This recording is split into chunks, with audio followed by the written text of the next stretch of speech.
Hello there folks, welcome back to another solo gaming playthrough. I am the Lone Adventurer.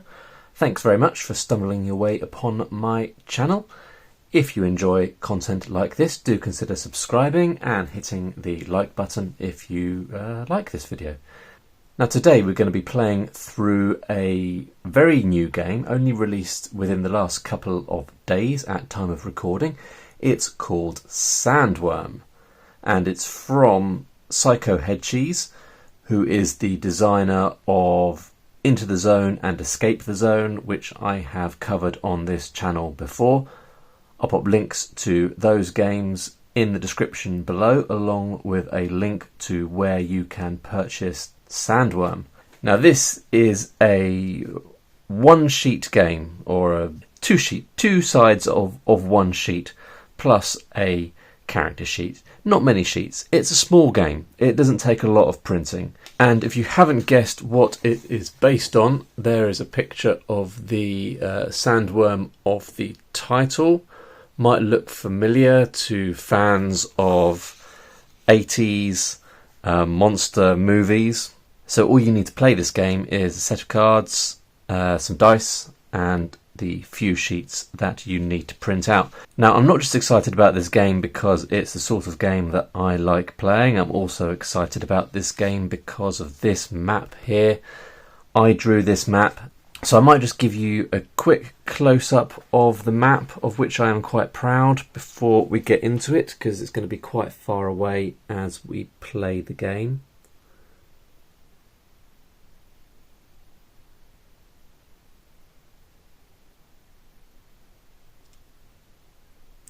There we go. That's the map. I've cut this sheet in half so that I can have the map and the character sheet, which looks like that. Character sheet's pretty cool as well. So I can have them both here at the same time, because I'm going to want to put something on the character sheet to represent where we are on this map, and I'm going to want to put some little tokens or something, I think is what I'm going to do, to track this noise tracker and this stress tracker. So if you're not familiar with the film Tremors, basically you're stuck in this little town in the middle of nowhere in the desert, and the sandworms, which are particularly good at detecting sound and are very hungry and happy to eat animals and even people, are underneath the sand and posing a threat to you and the other few residents of the town. So let's have a quick read of the intro text here. You live in the middle of the desert in a 20-person town called Superior. Not too long ago, pets, horses and cattle started disappearing. Now even people have gone missing. After some investigation, you discovered that they all fell prey to a giant 30-foot-long sandworm. This monstrous creature seems to strike mainly during daytime and is attracted to vibrations at ground level. With these facts in mind, you came up with a plan to get rid of the damn thing. Put a noisy device next to a stack of lit dynamite sticks to bait the sandworm in a remote spot far from Superior. Then quickly get away and pray to heavens that the crawler snacks on your dynamite and gets blown to smithereens. So it is a nice, straightforward game to get into. I haven't played it yet, so my first play will be on camera. That might mean that I die, but the rules are straightforward enough that I've just had a quick read through and feel confident that I should be all right. So let me just get some tokens to use on this sheet. Right, so I've got this green cube to represent where we are on the map, and I've got some blue cubes to track our noise tracker. The more noise you make, obviously, the more likely it is you'll get attacked. And we've got some green cubes to represent the stress tracker, because obviously being hunted by a gigantic sandworm is moderately stressful. Right, so the aim of the game is to get yourself down to this shack where you know there is some dynamite, and then make your way up to the car junkyard up here in the top left, where you'll set your trap for the sandworm.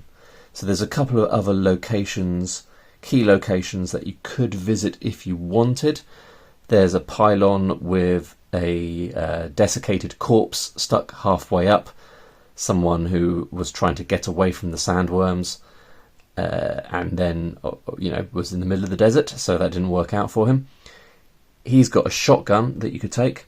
Over here in the gas station, you can grab, I think, a vehicle, an all-terrain vehicle, which can help you move around, I think. So that'd be quite handy. And over here in the caravan, there is some random items, so you can get some random items. And back in the town, you can reduce your noise and stress tracker. And that's it in terms of the key areas. We'll be turning over cards. The ace, picture cards and joker cards do particular things. All the other cards just represent different checks that you have to do. So red cards represent a nerve check, black cards represent a stealth check. We will see how those work as we are going along. So let's just do our character creation. You have 3 skills: muscles, nerve and stealth. Each skill can be upgraded to a maximum of 3. Okay, so some items upgrade your stats, but we have 2 points to start with. Now that I've started using cubes, I might as well just use cubes for everything. So we've got 2 points that we can put in these stats here, so we could put them both in 1 stat, or we could split them over 2 stats. I think I'm just going to do that actually. I'm going to put 1 in muscles, which you need when you're fighting the sandworm, and I'm going to put 1 in nerves, which helps you with some of the skill rolls that you have to do. Okay, I think we're just going to get straight into it. We've got our stats, or then we need to roll on the random items table. So we've got a bunch of items that we could have. So let's have a look what we're going to start with. 4. A bourbon flask. Bourbon? Bourbon biscuit? Bourbon, the drink. 1d4 uses. Okay, so it can be used up to 4 times. 1, obviously, because I always roll 1s on 4-sided dice. So we've got a bourbon flask. I'm just going to list my items down here because I want to keep the map where we can all see it, and the nice little items section is down there. So we've got a bourbon flask that we can use once, and I think that's us pretty much set up. So I think all we do is we move to a new location. When you get to that new location, we draw a card and we see what happens. So where are we going to go? We either head over there to get the shotgun, or we head straight down. I think I quite like the idea of immediately getting the ATV, the all-terrain vehicle, because our normal movement is 1, and with the all-terrain vehicle, move 1d6 hexes instead of 1, so you're moving much quicker, but you add that many points to the noise tracker and you ignore difficult terrain. So it is cool. It's just going to be a lot more mental using that, I think, because our noise tracker is going to go up pretty quickly. Already not sure what the best approach is. Let's get the shotgun. I'm going to aim for the shotgun. So we're going to move into this location, draw a card, and that is an ace. Red ace. The night is freezing and full of terrifying noises. You feel lonely and ill-prepared. Add 2d6 to the stress tracker. So we're immediately having a stressful start to our adventure. 4. Okay, that could have been a lot worse. So we're going to add 4 points to the stress tracker. So the way the stress tracker works is we keep filling it up, and when we hit 10, we reset it and cross off one of the main stress tracker points. And each additional point on the stress tracker creates a worse penalty to your skill checks. So if we cross off 1, we get a -1 penalty to our skill checks. Cross off 2 gives you -2. Cross off 3 gives you -3. Cross off 4 gives you -4. Cross off 5, I think you're dead. Okay.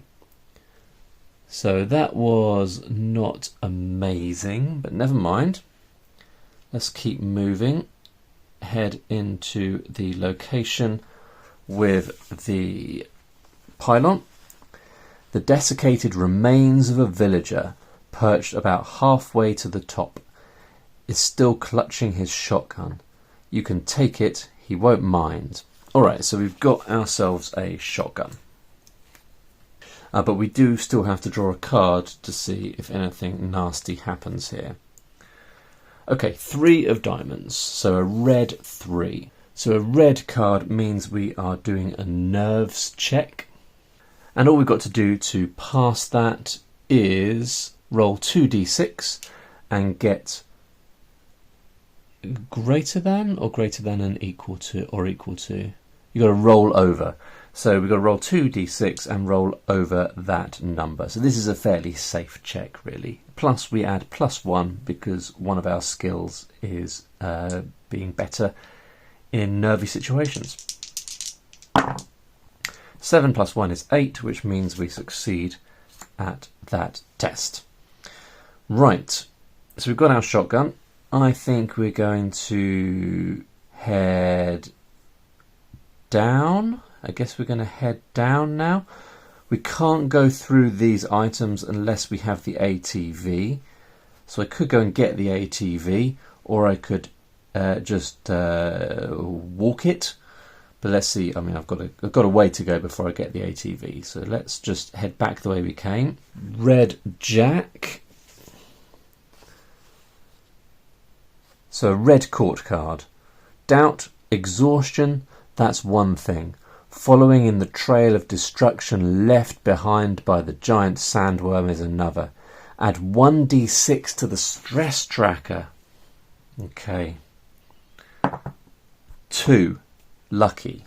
So at this point I could go back to the store, because in the store, once per game, you can lower the stress tracker and noise tracker by 2d6. But I think I'm going to leave that, because you can only do it once per game, so I'm going to leave it for a little bit. Just head down this way.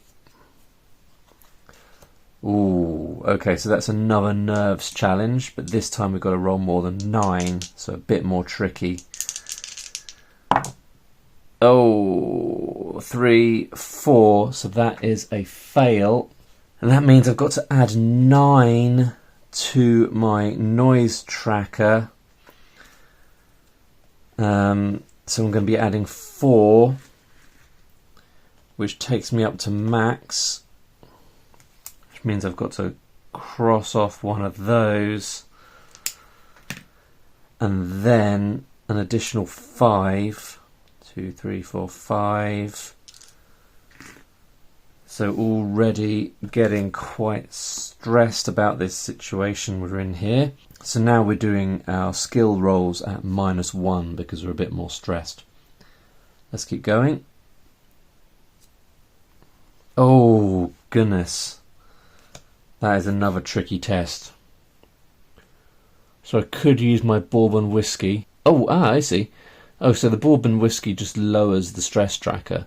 So maybe I would have done that if I was paying attention to what it does. So I think I am going to just drink some bourbon whiskey before I get into this stressful situation. 4. Good, good. Fortunately, we only get to use that the once. Bourbon whiskey has been consumed. But now we've got to do this test. Ooh, 6, 7. Oh, man. That's some unlucky card drawing. So that means I've got to add 9 to the stress tracker, which is rubbish. That's going to fill the stress tracker up again, so I can reset the stress tracker. But now we're doing a -2 on skill checks because we are super stressed. Well, that escalated quickly. I thought it was going quite well for a while there. Do we get the ATV or do we try and go down there on foot? I haven't had any stealth challenges yet, so my noise tracker is at a fairly decent point. So maybe I should try and get the ATV, which obviously generates noise, but I'm in a position now where maybe that's not too much of a disaster. So let's keep going towards the gas station. Oh, another. I'm just going to check my cards are well shuffled here. I'm going to give my cards a little shuffle. Okay, but we've still got to pass this test, so fingers crossed we do. Yeah, there we go. All right, test passed. Lovely. So we get to the gas station. We need to do another test. So this is our first noise test. So this is I forgot to do the -2. I think I would have passed that test anyway, but let's remember it this time. Right, so doing a noise test, the stealth test rather. 8. -2 is 6, which means that we are passing that test. And we're getting ourselves the ATV. So we are in the vehicle. And as a reminder, the ATV means we can move 1d6 hexes instead of 1, and that we add that many points to the noise tracker, ignoring difficult terrain. So that means I can now go over the more challenging terrain and take a more direct route, which is a good thing. Right, so we can use our ATV to get down to the place where we're going to get the dynamite. Let's have a look at how far we go. 2. Brilliant. 1, 2.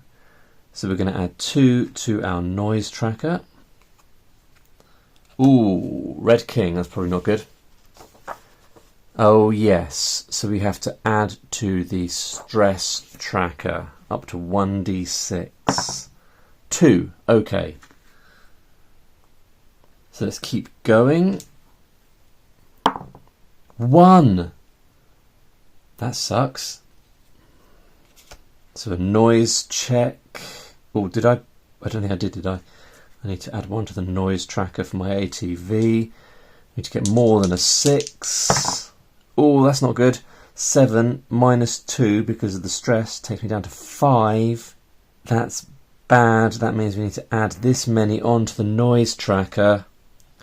1, 2, 3, 4, 5, 6. 1 more on there, and there will be a worm attack. Right, so I'm not sure how it works in terms of using the ATV to get to a location that is closer than your dice roll. I guess I just have to add on the dice roll regardless. Hey, so I rolled a 1 anyway. But that does mean we have filled up the noise tracker, which means we're going to reset that, mark off a point on there, and that means that a worm is going to attack, or the worm is going to attack. Okay, so the first worm attack has a difficulty rating of 9. That's detailed somewhere. Where is it? I literally just looked at it. Ah, yes. So the first worm attack is difficulty rating of 9, then 10, then 11, and then 12. And then if it attacks again, you're done for. Right, difficulty rating of 9. So if you lose this, you lose the game, I think. Yeah, if I fail this, I lose the game. So the stakes are pretty high. 5, 6, 7, 8, plus 1 for my muscles, 9, plus 1 for the shotgun, 10. But I've got to take off 2, 10, 9, 8. and I think you have to exceed, not meet, in order to win. Yeah. So I think that means I have failed. That sucks. However, I do think you can discard your shotgun to automatically win a worm attack. So I think, just for the sake of this video, so we can see a little bit more of the game, or just a little bit more before I die, I'm going to say that I can now sacrifice my shotgun to get off another shot right in the sandworm's mouth, but unfortunately my shotgun gets all mangled up and I lose it. But we got to the shack, which means we have acquired the dynamite, and so I can now head up there and see if we can set the trap for the sandworm and defeat it. So I can now go over the tricky terrain. That's good. I could aim to go back to the store first, and then I can reduce these trackers down if this tracker has gone up again. And then the question is, do you go over to the caravan for some handy items, or do you head straight over to the junkyard? But anyway, let's see how we go. We need to move. 5, brilliant. 1, 2, 3, 4. So I'm gonna aim for the store. We need to have an encounter. Ooh. Okay, so we're doing a stealth check. 6, 7, 8. -2 is 6, which means we have failed, and I need to put 8 points on the noise tracker. So I'm kind of glad I went back to the town, because in the town there's a special ability that you can use once per game. Lower the stress tracker and noise tracker by 2d6. So let's do that. 7. Okay, so we can lower that by 7. 1, 2, 3, 4, 5, 6, 7. Brilliant. I think we're going to head straight up to the auto graveyard. I'm going to ignore the caravan on this occasion. Just feels like a mad dash for the end might be the best thing to do. Ooh, okay. 1, 2. Ooh, that's a tricky challenge. Okay, so we've got to roll more than 10. Actually, that might not even be possible, or maybe just about possible, because I've got +1 at nerves. Not going to happen though. 10 -2 is 8, +1 is 9, which means I've failed this test. We need to fill the stress tracker up all the way to 10, which means it's an automatic fail. Another point on the main tracker. If I do that again 2 more times, we're dead. Let's keep going. 2. 1, 2. Alright. A black ace. You trip on something in the dark. Add 2d6 points to the noise tracker. Okay. 6, 7, 8. And it's okay because we're right next to where we're trying to get to now. And in the next go, we can roll a dice. 4, but we're only going 1. But I think we still need to add 4 to the noise tracker. 1, 2, 3, 4. Then we need to have a final encounter. Oh, a red queen. That means just some doubt and some exhaustion. 1d6 to the stress tracker.